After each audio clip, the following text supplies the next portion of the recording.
Hello, hi, and how are you doing? Welcome to the third month of the year, March. This month was very fun in terms of gaming for me. I was able to play two of my most anticipated games of the year side by side, which is both a positive and a negative, but mostly a positive. I only say negative because I had to decide which one to sink my teeth into first during my limited gaming sessions, at least for the first week. After painfully choosing one and setting down the other for a play session for a few days, I decided to alleviate this pain by planning it out for myself. I would play through Monster Hunter's campaign and dabble a little in the high rank before locking in on Yakuza, as I wanted to finish both before the end of the month. This worked out nicely as I was able to enjoy both games to a satisfying amount, rolling credits in both. March felt much longer than February due to a lot of factors, but gaming was not one of them. Pressing record and booting up a game to get lost in was very comforting and satisfying, especially with this month's gaming choices. Needless to say, my gaming experience project is coming along smoothly. I know this because my passion for video games grows every day, and I look forward to sharing them with you all. Now let's dive into what we played this month and figure out if they were fun. Alright, so to better organize my thoughts and to ensure I get to topics about the game I want to discuss, I've created a set of loose guidelines for myself, just like the last 2 months. We're going to talk about story and narrative, as well as arguably the most important part of a video game. We will analyze the gameplay. Also, we will look at how the game is presented visually to the player. Here I will highlight my appreciations of the art. Moving on to listening to the music, and last but certainly not least, we will be discussing the overall fun factor of the game. Summarizing all previous features together, did it make a fun game that I enjoyed experiencing, and would I play it again? We begin our first half of March with the new, heavily anticipated Monster Hunter, the long-awaited successor of Monster Hunter World with newly added hunting mechanics and monsters. I grew fond of the Monster Hunter franchise through World, and Wilds has had me hyped since I first laid my eyes on its reveal back in 2023. I've described Monster Hunter as a niche game, but its newest entry tries to appeal to a wider audience with its lower difficulty within the campaign. But Wilds still feels like Monster Hunter from my experience. I have played through both Monster Hunter World and Monster Hunter Rise, and their subsequent DLC content, so I have a decent idea of the Monster Hunter formula.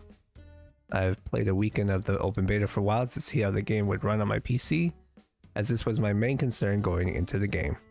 It ran okay. It had some hiccups in frame rate, and graphics were not particularly nice to look at. Despite these factors in the beta, the gameplay held up from what I could tell from my one hunt with one of the new monsters shown in previews.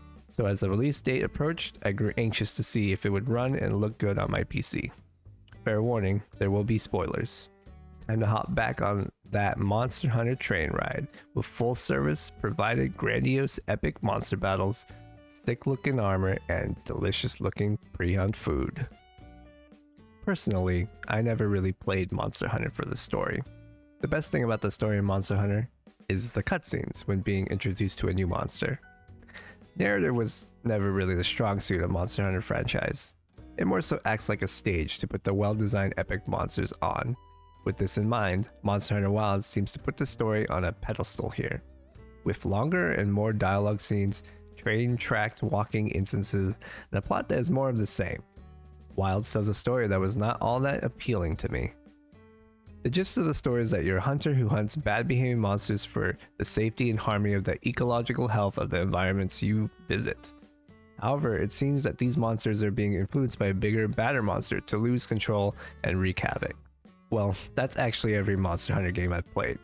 This of course is a simplified rendition of the narrative, but all the mainline Monster Hunter games I've experienced can be boiled down to this. This is not to say this is a bad story structure, but Wilds puts it front and center, which is a stark contrast to the previous installments. This only bothered me as I got further along in the story, and I found myself looking at my figurative watch wondering when I could start playing Monster Hunter. In the end, the story is fine, but less dialogue scenes, with not much being said, and long awkward pauses in between exchanges would have improved the experience in my opinion. Wilds does introduce more characters, and these characters have more time in front of the camera compared to previous Monster Hunters. Usually Monster Hunter characters stay at your main hub and you interact with them occasionally, but in Wilds they went with you everywhere. Instead of you and your Palico out in hunts in Wilds, it was you and a posse of people. Your guild commissioner, the blacksmith, another hunter, the biologist, your Palico, and a lost kid are tagging along for every hunt and new area you come across.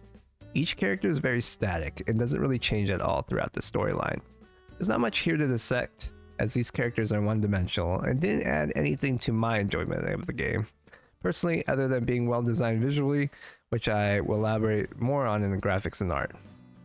There is one character who seems to be the focus of the story, and that was Noah, the lost boy who was sent away from his village to survive in an impending monster attack. Your goal as a hunter was to help him find his way back home to his village. How the story unfolds is told through meeting the monster set list. Now, the more interesting characters in Monster Hunter Wilds are the monsters.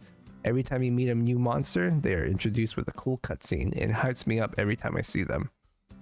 Each one has a personality and behaves according to how they fit into their habitats.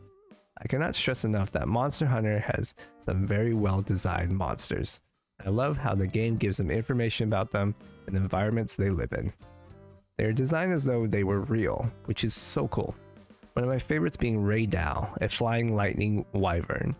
It has control over lightning strikes and can charge lightning blasts with its horns and shoot them at you. R.E.P.O lives in the desert area. He shoots the sand around you when hunting him. The sand will crystallize, making for amazing visual effects. Each monster has their gimmick and has a place in the environment they live in. The monsters are the strong part of the narrative, and the rest functions as a vehicle to show off these cool creatures. Now, let's talk about the gameplay. The champion of the Monster Hunter franchise. Again, you're a hunter who hunts bad behaving monsters for the safety and harmony of the ecological health of the environments you visit. You hunt the monsters and you use the monsters' remains to craft armor and weapons to then hunt bigger and badder monsters and then repeat. This is a very simplified description, but I thoroughly enjoy the gameplay loop. Monster Hunter Wilds is more of that with a more current day scope. As it goes, Monster Hunter's gameplay loop does not have a definite end other than the end of the main story campaign. As you grind and grind for the perfect build, and then as you're perfecting it, you move on to a new build to better hunt a specific monster to get those gear pieces for more parts and materials.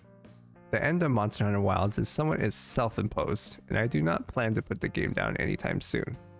After you roll credits in Wilds, the game opens up. You unlock high rank, which is the base game, while the campaign acts more like a tutorial. In addition to Monster Hunter Wilds' main gameplay loop of hunting and looting and gearing, there are items and meal buffs to aid in the hunt. So the first choice you are faced with is to choose your weapon. There are 14 different weapons, all with unique playstyles and combos. I already knew my choice going in, as it is a favorite of mine when playing Monster Hunter, and that is the Switch Axe. I like this weapon because it's flexible, has satisfying combos, and does a lot of damage, and just looks cool. I love the charge explosion you can do when you fill up the charge meters. I'm not going to go too deep into combos and playstyles, as that could be several YouTube videos in themselves, but to sum it up, Monster Hunter has a deep and varied pool of weapons to choose from. So as a hunter, you take your chosen weapon and take it to arms to take down monsters, sometimes 10 times your size. New to Monster Hunter Wilds, you have a mount called a Sacred. The Sacred is very useful as it helps you chase down monsters and can even hold you a secondary weapon to switch between in the middle of hunts. While hunting a monster and its health gets lowered, it will traverse the map trying to get a break from you, making for a more dynamic fight. Wilds has numerous environmental hazards you can use to help with the hunt, such as falling rocks. You interact with the environment with your slings, also used to gather items and materials while out hunting. It feels very smooth and a welcome addition to the game. One major mechanic Wilds has added is focus mode. You can now aim your weapon strikes. Monster Hunter has been consistently described as clunky and slow when swinging certain weapons. This can be hard to adapt to as you have to account which direction your character is facing when swinging weapons, and weapons animations can be taxing and leave you open to monster attacks. Wilds has changed that issue entirely, allowing for aiming which direction you want to strike in. Alongside these monsters now get injuries, you can focus down with focus mode, making for a pretty fun little minigame while hunting.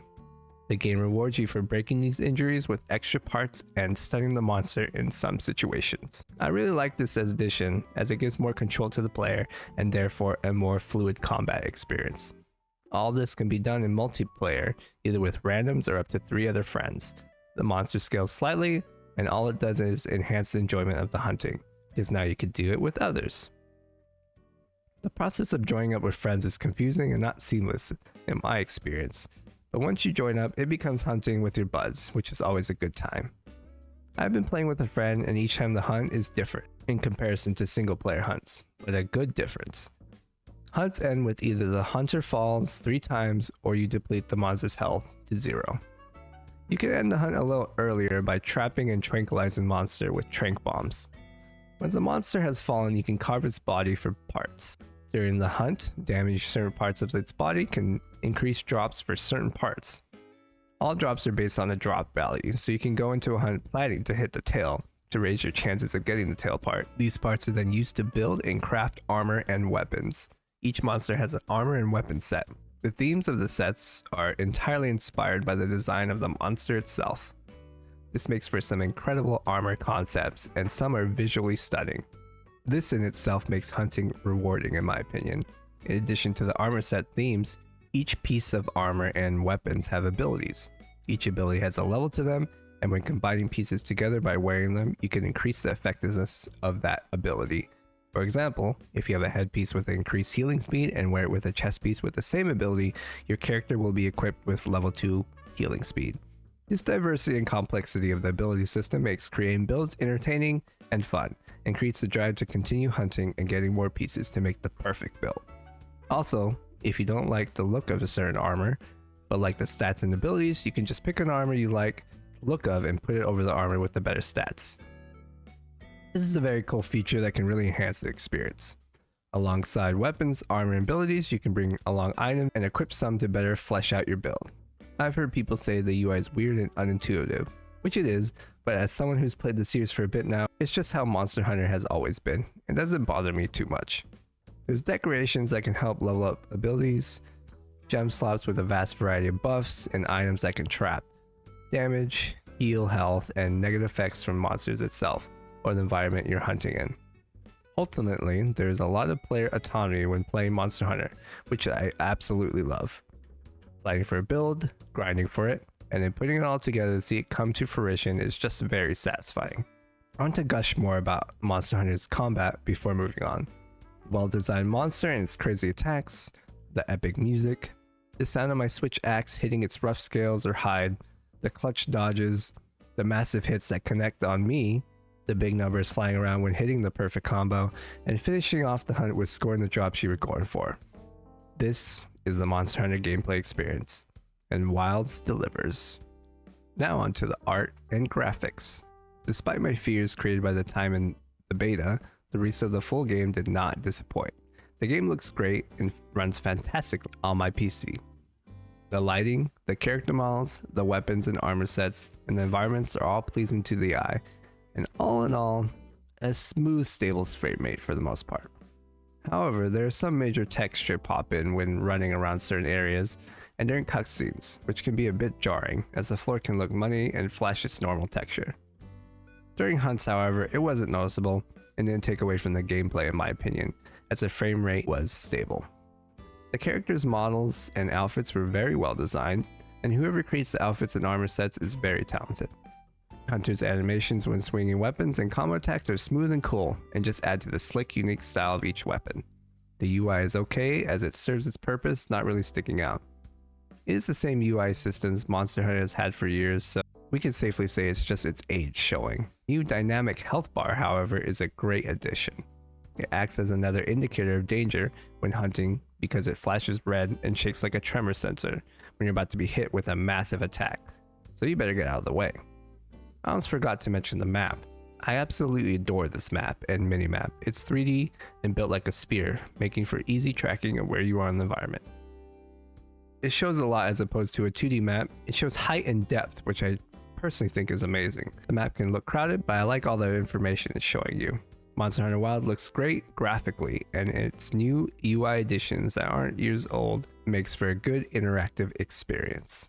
Monster Hunter's soundtrack and sound design is fantastic. The unique epic battle themes it plays for each monster is fulfilling. Paired with the great sound design Wilds has with its weapons, you can really feel the impact of the sound of your weapons hitting the monster. This combination of sound creates a very rewarding hunted experience. Here are a couple of my favorite tracks.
Great orchestral themes can be heard throughout the game.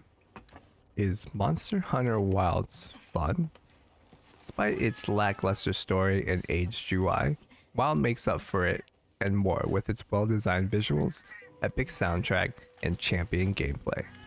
So I could say yes. I plan to continue my playthrough of Monster Hunter during the coming months, as I don't think I want to put it down just yet.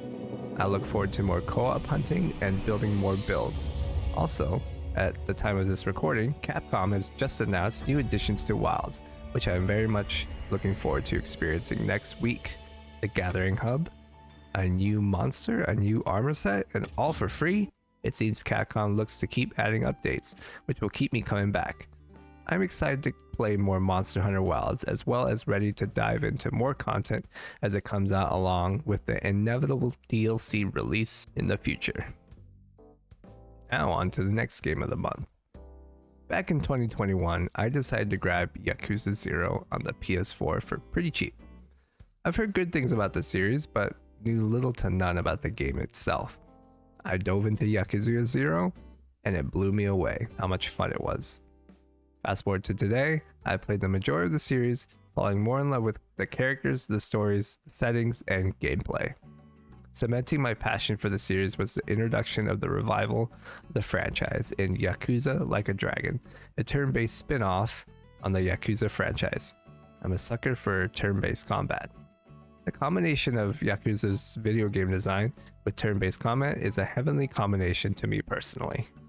Coming fresh off Like a Dragon Infinite Wealth, in just the previous year, we are here today with the new revival of Like a Dragon Pirate Yakuza in Hawaii, or what I call it for short, Yakuza. The name is a mouthful and a little confusing if you don't know the history of the Yakuza franchise. Basically, for lore reasons, the franchise is more so titled the Like a Dragon series. Continuing in the timeline left off from Infinite Wealth, Yakuza takes the same setting and some characters with a fresh new perspective of a beloved character in Goro Majima. Last time the player was able to control Majima was in Yakuza 0, detailing his backstory. Incredible character, and I'm so pumped to be able to play from his perspective again. Fair warning, there will be spoilers. Now let's dive into the latest installment of the Like a Dragon series with the friendly eye-patched mag dog, Goro Majima. Yo. Goro Majima, an infamous legendary Yakuza, washes up on a tropical island. Dehydrated and on the brink of death, he is saved by a boy and his pet tiger. Majima has lost all his memories of the past and doesn't remember who he is and where he is. That's where Yakuza begins its journey. It's a good concept and good hook. Yakuza's story is strong, and it is a good offshoot story, giving Majima more time in the spotlight. It's set up as if Majima is retelling his pirate adventures to a camera, with occasional cuts to him sitting on a throne in his pirate getup. Yakuza's story is about freeing a boy from the constraints of his family's past trauma and looking for legendary treasure. The main storyline is good, and it keeps me hooked enough to eventually resume continuing it after doing some of the other things the game has to offer. The ending is epic, with high-stake fist fights, heroic feats, twists and turns, and a grand emotional ending. My favorite parts of the story are when the game highlights Majima's strong moral compass and crazy side with the ultimate goal of helping others and just having a fun time. He's crazy because that's how he has fun, but still holds others' well-being in high regards. The Like a Dragon series is famous for its ridiculous situations and then its ability to flip the switch and portray serious themes. The pirate's life fits perfectly with Majima's personality, and all the situations and serious scenarios it puts him through not only tests him in his morals, but it shows him passing those trials with flying colors, even without his memories. This shows his morals and personality are more innate than you would think. He eventually gives the boy what he sought for, repairing his family and finding the legendary treasure. Yakuza's story has a more uplifting tone and is based around tropical Hawaii and the adventurous vibes of a pirate's life. This combination is both relaxing and exhilarating, making for an enjoyable game to boot up and play. A famous feature returned to Yakuza are the sub-stories. These sub-stories make up the tasty meat of the game. I always try to do all of them when playing a Like a Dragon game. Sub-stories are side quests that involve numerous characters, great story themes, heartfelt moments, hilarious moments, and they're all told so well. Yakuza's sub-stories hold up and focus on Majima's interaction with different people and situations, ranging from helping a lady pirate open up to her true love, and not hiding behind a mask of being the perfect ideal Japanese woman.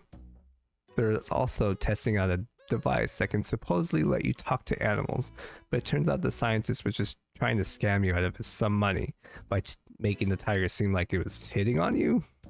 Each sub-story was fun to experience, and some even had characters from previous games, so you could see their story continue even further with time passed. Sub-stories are unnecessary in my opinion to experience a Like a Dragon game, as it adds substance and heart to the game, fleshing out Majima and some characters around him. Apart from the main character, Yakuza introduced a few more main characters. Noah Rich, the boy, and his tiger Goro are the couple that found and saved Majima on the beach. Noah's an island kid with a bad case of asthma who longs to see the world outside of his home island, but his dad Jason Rich keeps him there because of his own issues. When Noah finds Majima on the beach and sees how he deals with the thugs who try to do wrong, he immediately attaches himself to him in hopes of following him off the island. Noah instantly sees the strength and good in Majima and knows he is a role model he's been looking for. Noah and Goro are with you throughout most of the game, with Noah commenting on things around you and acting almost like a guide to the amnesiac Majima. Noah is Majima's new purpose, and it is through him that Majima gets involved with pirates and treasure hunting. Jason Rich, Noah's dad, is an alcoholic and is at his rock bottom when you meet him. I don't really like Jason because as you go along in the story, he doesn't really redeem himself until maybe the very end. But basically he used to be a pirate, but a crew member betrayed him and he lost people close to him, and the chance of finding the famous elusive Esperanza treasure that promises eternal life and riches. So Jason is damaged from this betrayal and spends the game recovering and finding his way back to being a dad for his children. Masura Fujita, the ship's cook and Majima's right-hand man when dealing with pirate shenanigans. He's a cool character and does play a larger part in the story later on, but is mostly there as a connection to what happened to Jason a few years ago.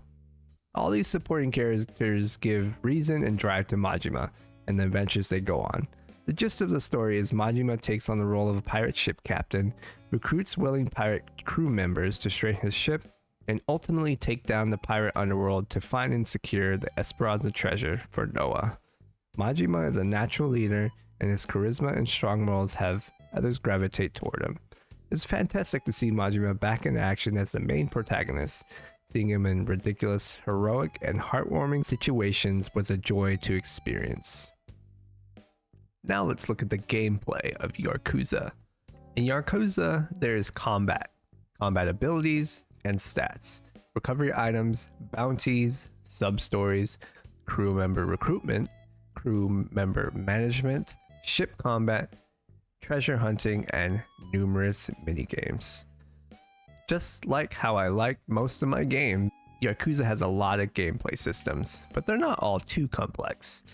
In combat, Majima has two styles, Mad Dog, reminiscent of his past as a legendary Yakuza, and Sea Dog, his newfound pirate side. Each style with their own heat actions. Heat actions are available to use when you build up and fill your heat bar. From what I played, it seemed Mad Dog was better at single enemies and Sea Dog was better at multiple enemies. Majima's Mad Dog clone ability was very fun to use, and the chain hook and pistol in Sea Dog style was entertaining to use. Also, Sea Dog could call forth sea creatures to do a ton of damage, kind of like an ultimate ability. You grow stronger in combat with money and pirate points. The combination of the two currencies can be used to unlock better stats and new heat actions and abilities. You can earn money by selling items and earn pirate points and money just by doing and completing things in the world. Throughout the world, you can buy energy drinks, cook dishes, and eat other Hawaiian cuisine to recover health. Throughout the game, there are restaurants, cafes, and food trucks where you can sit down and have a meal to recover health and heat, as well as drink alcohol for a temporary buff in combat.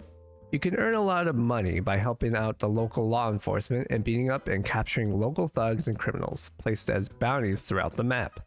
Sub-story instances are also placed throughout different locations of the map, sometimes bringing you from place to place in one story. Sub-stories are a good way of exploring major areas of the map as well. Sometimes sub-stories reward with a new crew member to add to your crew. Throughout the map, there are a lot of unique crew members you can recruit with different requirements and enticing them to join your ship. What's cool here is that every requirement to recruit is different and based on the backstory of the crew member. And every one of them is different, making for a varied and fun experience. As you recruit them, they get added to your crew, and then you can manage where on the ship they help out. You can place crew members to man your cannons on the deck crew or on boarding crew teams. Each character has a tier and different abilities based on where on the ship they're working. It's super fun managing the crew members and enjoyable to see someone like Captain Beef hanging out and manning cannons on the ship because you gave him a new purpose in life. Crew management is essential to succeeding at ship combat. Out on the open waters and ship combat arena, you fight other vessels with cannons, lasers, flamethrowers, machine guns, and even fart cannons. It's actually pretty fun as you get the hang of moving and pivoting your ship in a correct position to better aim your cannons. I spent a lot of time managing my crew and participating in the ship combat arena.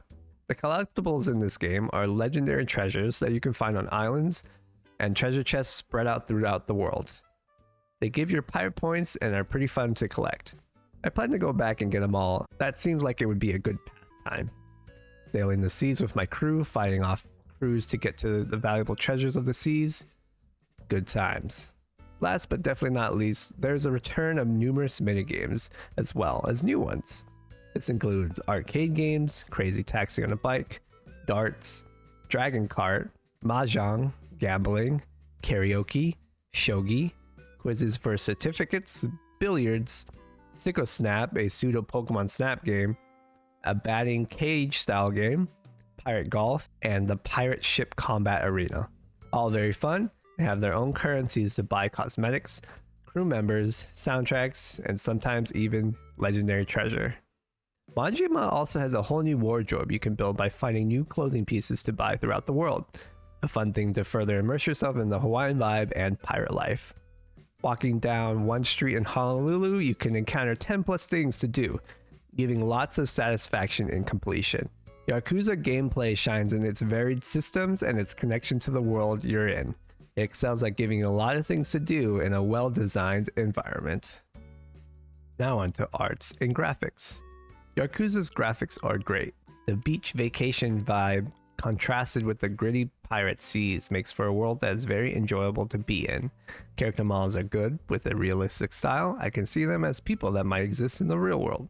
Atlantis, the pirate underworld, is what you would think a pirate casino place filled with pirate scum would look like. Had me wishing it was a bit bigger and more grand, but what's there is pretty good. Now my favorite area in the game is Honolulu's vibes. This map is pretty much the same as Like a Dragon Infinite Wealth. The time has passed, so some things are different with the inhabitants in the city. The design of the map matches real life so well. They almost mirror what it's like to walk down Waikiki and other sections of the city. What's cool about the restaurants is that they are based off Hawaii's food choice, and as a resident of Hawaii, it is pretty accurate on what is popular here to eat. The UI has an arcadey tone with its sound effects and art. This is similar to Yakuza's earlier games, and it has been kept in every game up to today. With this in mind, the Like a Dragon series has its own style and feel, so you know when you're playing a game in this series. Adding to the full experience, let's talk about Yakuza's soundtrack.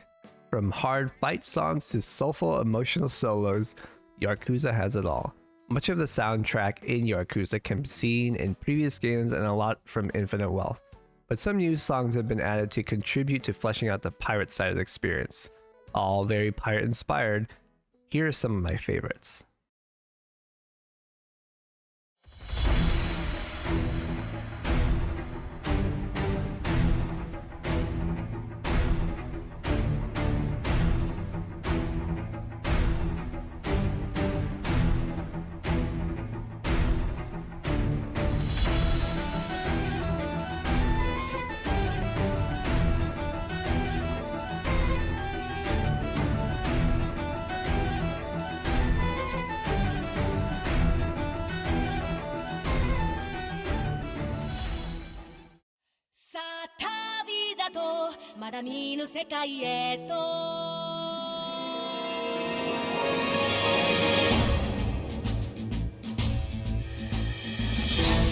嬉しいなやっと世界が見れる物心ついた時からずっと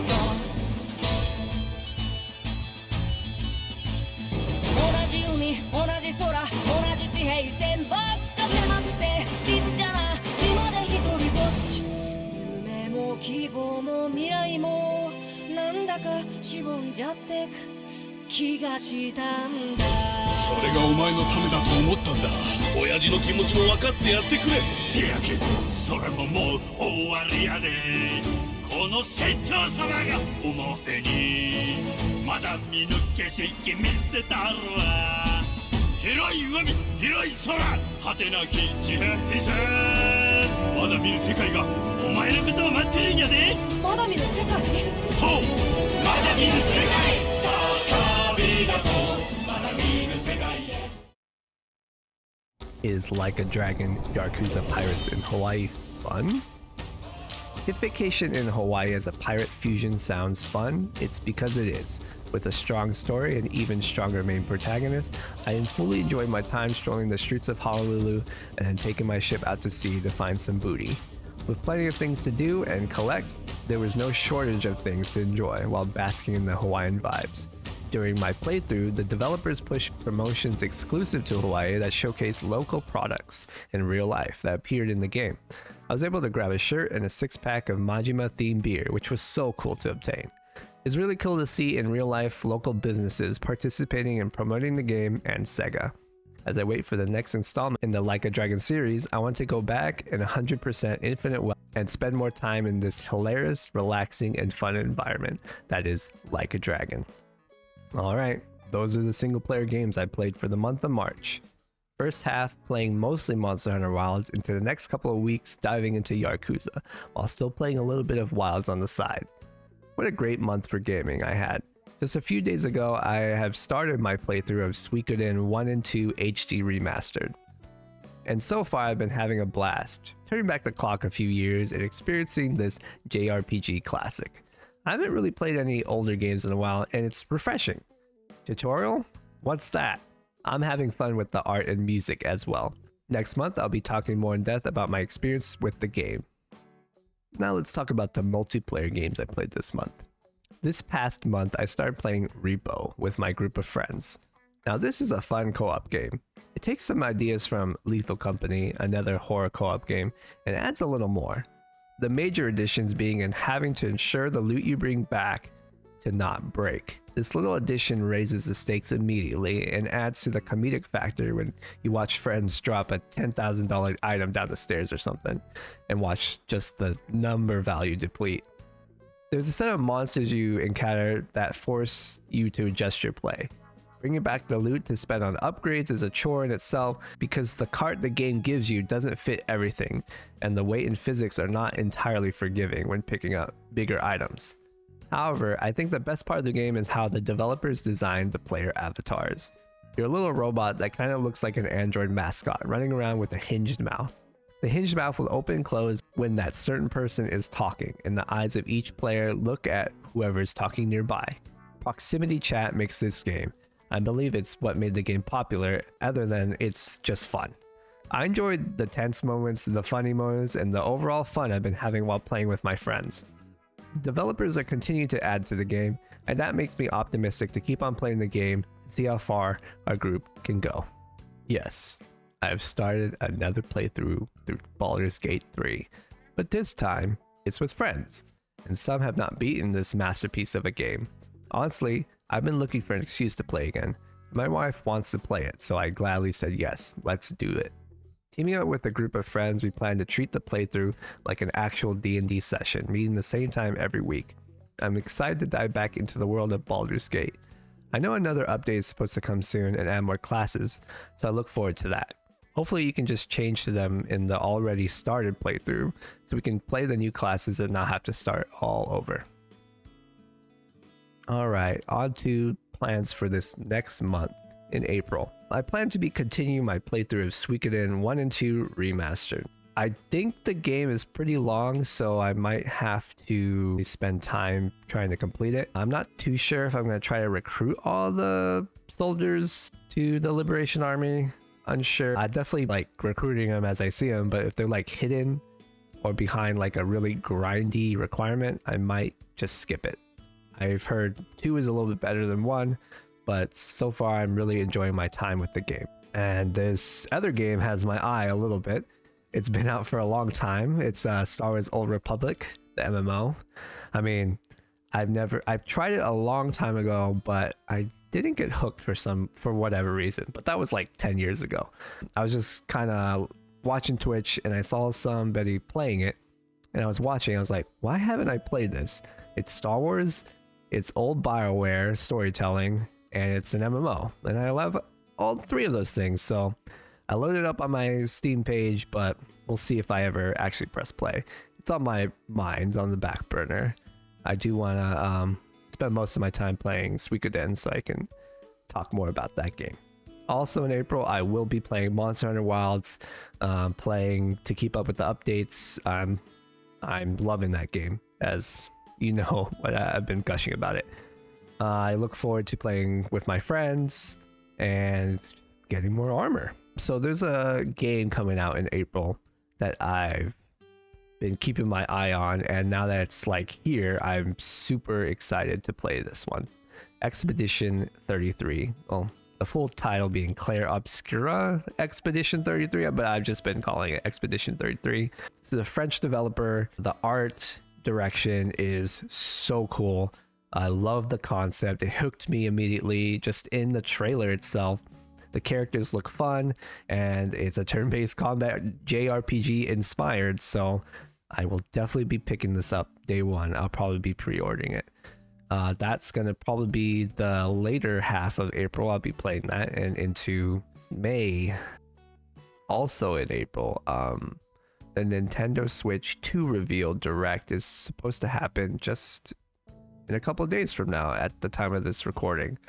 And as a day one Switch buyer, I'm going to be buying the Switch 2. I love Nintendo and their first party lineup. I look forward to what they're going to show here at the Switch 2 reveal. I'm wondering what their release titles are going to be alongside the release of the new console. I have a lot of Switch games I want to play from the Switch 1 era. I still haven't touched a few of the later releases. Hopefully, if I ever get to my backlog, I'll be playing a few of those this year. But we'll see. Excited for that reveal. Thank you for watching. This one was a longer one since I played more single player games that I'm just passionate about. There's more ahead this next month of April, and I can't wait to experience it and share it here again. I hope to see more people sharing their own experiences with video games. I would love to see in the comments on what you played this past month and what you're looking forward to in the next.